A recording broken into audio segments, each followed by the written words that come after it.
ನಮಸ್ಕಾರ ಸ್ನೇಹಿತರೆ. ಭಾರತ ತಂಡ ಐರ್ಲೆಂಡ್, ಇಂಡಿಯಾ ವರ್ಸಸ್ ಐರ್ಲೆಂಡ್ ವಿರುದ್ಧ ಸರಣಿ ಸೋಲಿನ ಆಘಾತದಿಂದ ಚೇತರಿಸಿಕೊಳ್ಳುವ ಹಾದಿಯಲ್ಲಿದೆ. ಇಂಗ್ಲೆಂಡ್ ವಿರುದ್ಧ ಮೊದಲ ಪಂದ್ಯದಲ್ಲಿ ಉತ್ತಮ ಪ್ರದರ್ಶನ ತೋರಿ ಗಮನ ಸೆಳೆದಿತ್ತಾದರೂ ಮಳೆ ಫಲಿತಾಂಶ ಬರದಂತೆ ಮಾಡಿತು.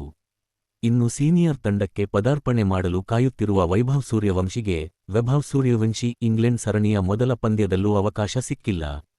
ಯೂನಿವರ್ಸಲ್ ಬೇಬಿ ಬಾಸ್ ಎಂದು ಕರೆಯಲ್ಪಡುವ ಟೀಂ ಇಂಡಿಯಾದ ಯುವ ಪ್ರತಿಭೆಯ ಅಂತಾರಾಷ್ಟ್ರೀಯ ಪದಾರ್ಪಣೆಗಾಗಿ ಇಡೀ ಕ್ರಿಕೆಟ್ ಜಗತ್ತು ಕಾತರದಿಂದ ಕಾಯುತ್ತಿದೆ. ಕೇವಲ 15ನೇ ವಯಸ್ಸಿನಲ್ಲಿ ವಿಶ್ವ ದಾಖಲೆಗಳನ್ನು ಪುಡಿಗಟ್ಟಲು ವಿಶ್ವ ದರ್ಜೆಯ ಬೌಲರ್ಗಳನ್ನು ಬೆರಗುಗೊಳಿಸಲು ಬಿಹಾರದ ಈ ಯುವ ಪ್ರತಿಭೆ ಸಜ್ಜಾಗಿದ್ದಾರೆ. ಆದರೆ ಆತನೊಬ್ಬನ ಕಾರಣದಿಂದ ಇನ್ನೂ ಆ ಭಾಗ್ಯ ಸಿಕ್ಕಿಲ್ಲ. ಐಪಿಎಲ್ನಲ್ಲಿ ಆರೆಂಜ್ ಕ್ಯಾಪ್ ಪಡೆದ ಅದ್ಭುತ ಪ್ರದರ್ಶನದ ನಂತರ ವೈಭವ್ ಸೂರ್ಯವಂಶಿ ಐರ್ಲೆಂಡ್ ಮತ್ತು ಇಂಗ್ಲೆಂಡ್ ಪ್ರವಾಸಗಳಿಗೆ ಭಾರತೀಯ ತಂಡದಲ್ಲಿ ಸ್ಥಾನ ಪಡೆದರು. ಆದರೆ ಐರ್ಲೆಂಡ್ ವಿರುದ್ಧದ 2 ಪಂದ್ಯಗಳ ಟಿ20 ಸರಣಿ ಮತ್ತು ಇಂಗ್ಲೆಂಡ್ ವಿರುದ್ಧದ ಮೊದಲ ಟಿ20 ಪಂದ್ಯದಲ್ಲಿ ಅವರು ನಿರಾಶೆಯನ್ನು ಎದುರಿಸಿದರು. ಸತತ 3 ಪಂದ್ಯಗಳಿಗೆ ಬೆಂಚ್ಗೆ ಸೀಮಿತರಾಗಿದ್ದರು. ಗಂಭೀರ್ ವಿಧಾನದಿಂದ ವಿಳಂಬ. ವೈಭವ್ ಪದಾರ್ಪಣೆಯ ವಿಳಂಬಕ್ಕೆ ಪ್ರಮುಖ ಕಾರಣ ಟೀಂ ಇಂಡಿಯಾ ಮುಖ್ಯ ಕೋಚ್ ಗೌತಮ್ ಗಂಭೀರ್ ಅಳವಡಿಸಿಕೊಂಡ ನಿರ್ದಿಷ್ಟ ವಿಧಾನ. ಐಸಿಸಿ ಟಿ20 ವಿಶ್ವಕಪ್ 2026, ಏಷ್ಯಾ ಕಪ್ ಮತ್ತು ಐಸಿಸಿ ಚಾಂಪಿಯನ್ಸ್ ಟ್ರೋಫಿಯಲ್ಲಿ ಯಶಸ್ಸಿನಲ್ಲಿ ತೇಲುತ್ತಿರುವ ಗಂಭೀರ್ ನೇತೃತ್ವದ ಮ್ಯಾನೇಜ್ಮೆಂಟ್ ಅವರು ಎಚ್ಚರಿಕೆಯಿಂದ ಕಟ್ಟಿರುವ ತಂಡದ ವಾತಾವರಣವನ್ನು ಅಡ್ಡಿಪಡಿಸುವುದನ್ನು ತಪ್ಪಿಸಲು ಪ್ರಯತ್ನಿಸುತ್ತಿದೆ.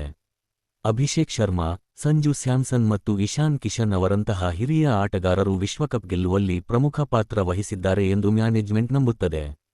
1 ಅಥವಾ 2 ಪಂದ್ಯಗಳಲ್ಲಿ ವಿಫಲವಾದ ಕಾರಣ 15 ವರ್ಷದ ಯುವಕನ ಪರವಾಗಿ ನಿಂತು ಅವರನ್ನ ಸೈಡ್ ಲೈನ್ ಮಾಡುವುದು ತಪ್ಪು ಸಂದೇಶವನ್ನು ಸಾರಬಹುದು ಎಂದು ಅವರು ಭಾವಿಸುತ್ತಿದ್ದಾರೆ.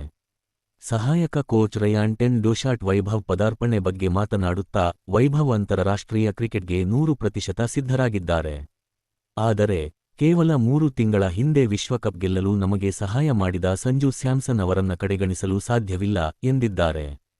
ಹೊಸ ನಾಯಕ ಶ್ರೇಯಸ್ ಅಯ್ಯರ್ ಕೂಡ ಇದೇ ಭಾವನೆಯನ್ನು ಪ್ರತಿಧ್ವನಿಸುತ್ತಾ, ಹಿರಿಯ ಆಟಗಾರರಲ್ಲಿ ಭದ್ರತೆ ಮತ್ತು ಆತ್ಮವಿಶ್ವಾಸವನ್ನು ತುಂಬುವ ಮಹತ್ವವನ್ನು ಸಾರಿದ್ದಾರೆ. ಮಾಜಿ ಕ್ರಿಕೆಟಿಗರಿಂದ ಅಸಮಾಧಾನ. ವೈಭವ್ ಸತತ 3 ಪಂದ್ಯಗಳಿಗೆ ಬೆಂಚ್ಗೆ ಸೀಮಿತವಾಗಿದ್ದಕ್ಕೆ ಮಾಜಿ ಕ್ರಿಕೆಟಿಗರಾದ ಸುನಿಲ್ ಗವಾಸ್ಕರ್ ಮತ್ತು ರವಿಶಾಸ್ತ್ರಿ ತೀವ್ರ ಅಸಮಾಧಾನ ವ್ಯಕ್ತಪಡಿಸಿದ್ದಾರೆ. ಐರ್ಲೆಂಡ್ ವಿರುದ್ಧದ ಪಂದ್ಯಗಳಲ್ಲಿ ವೈಭವ್ ಅವರನ್ನು ಪರೀಕ್ಷಿಸಬೇಕಿತ್ತು ಎಂದು ಅವರು ಅಭಿಪ್ರಾಯಪಟ್ಟಿದ್ದಾರೆ. ನಿರ್ದಿಷ್ಟವಾಗಿ ರವಿಶಾಸ್ತ್ರಿ ಕೆಲವು ತೀಕ್ಷ್ಣವಾದ ಹೇಳಿಕೆಗಳನ್ನು ನೀಡಿ ಮ್ಯಾನೇಜ್ಮೆಂಟ್ ವಿರುದ್ಧ ಆಕ್ರೋಶ ಹೊರಹಾಕಿದ್ದಾರೆ.